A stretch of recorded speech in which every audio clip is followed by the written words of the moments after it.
अरबों खरबों की संपत्ति, यूरोप के बड़े बड़े बिजनेस एम्पायर और नाम ऐसा जिसे सुनकर आपको लगे कि ये किसी ब्रिटिश कारोबारी की कहानी है।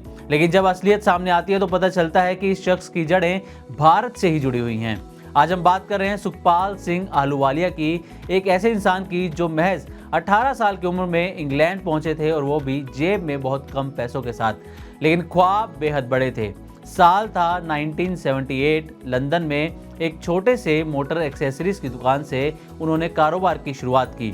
सोचिए, उस वक्त वो एक इमिग्रेंट टीनेजर थे, ना ज़्यादा कॉन्टैक्ट्स थे और ना ही बड़े रिसोर्सेज। लेकिन इसी छोटी सी शॉप से जन्म हुआ यूरो कार पार्ट्स का। धीरे धीरे ये दुकान चेन ऑफ स्टोर्स में बदलती चली गई। 40 साल की मेहनत से यूरो कार पार्ट्स को यूरोप का सबसे बड़ा कार और light commercial vehicle parts distributor बना दिया गया।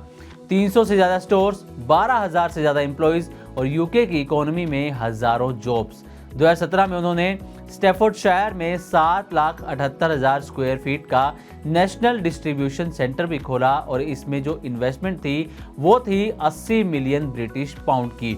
ये यूरोप का सबसे बड़ा ऑटोमेटेड कार पार्ट्स वेयरहाउस भी बन गया।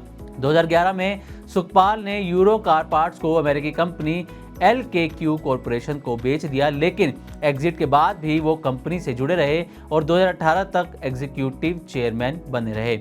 यूरो कार पार्ट्स की सेल के बाद सुखपाल ने 2011 में डोमिनस ग्रुप बनाई। ये एक ऐसी फैमिली ओन्ड इन्वेस्टमेंट और डेवलपमेंट कंपनी है जिसका काम सिर्फ कार पार्ट्स तक सीमित नहीं रहा, बल्कि real estate, hospitality, aviation, wealth management और प्राइवेट इक्विटी तक फैल गया। आज डोमिनस के पास 1 बिलियन ब्रिटिश पाउंड से ज्यादा के एसेट्स हैं और 1.5 बिलियन ब्रिटिश पाउंड से ज्यादा के प्रोजेक्ट्स अंडर डेवलपमेंट हैं। उनके पोर्टफोलियो में दर्जन भर होटल्स भी शामिल हैं।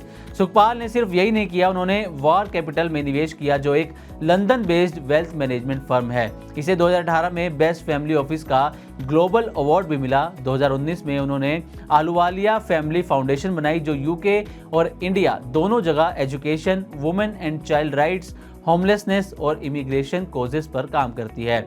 और 2023 में उन्होंने GSF कार पार्ट्स खरीदी, जहां वो आज भी एग्जीक्यूटिव चेयरमैन हैं और कंपनी को एग्रेसिवली एक्सपेंड करते जा रहे हैं। इतनी ग्लोबल सक्सेस के बावजूद सुखपाल सिंह की जड़ें भारत से गहराई से जुड़ी हैं। वो अक्सर भारत आते रहते हैं और ओपनली ये भी कहते हैं कि एक दिन परमानेंटली भारत लौटना चाहते हैं। शायद यही वजह है कि आज भी उनके इन्वेस्टमेंट्स का एक बड़ा हिस्सा इंडिया से जुड़ा है। और अब सुखपाल सिंह फिर से सुर्खियों में हैं, क्योंकि उन्होंने गुरुग्राम में DLF के अल्ट्रा लग्जरी प्रोजेक्ट्स द कैमेलियस में 11,416 स्क्वायर फीट का लग्जरी अपार्टमेंट खरीदा है। अब कीमत है पूरे 100 करोड़ रुपए। 16 टावर्स वाला ये प्रोजेक्ट आज भारत में लग्जरी लिविंग का सिंबल माना जाता है, और आहलूवालिया का यहाँ घर लेना उनकी इंडिया से इमोशनल बॉन्डिंग को और भी ज़्यादा पुख्ता करता है। तो ये है कहानी एक ऐसे इंसान की जिसने यूके में इमिग्रेंट टीनेजर की तरह शुरुआत की, लेकिन अपनी मेहनत, विजन और रिस्क टेकिंग से ग्लोबल बिजनेस एम्पायर खड़ा किया। सवाल सिर्फ इतना है कि जब ऐसे लोग भारत लौटने की बात करते हैं तो क्या आने वाले समय में हम और भी बड़े इन्वेस्टमेंट्स और जॉब्स यहाँ देख पाएंगे।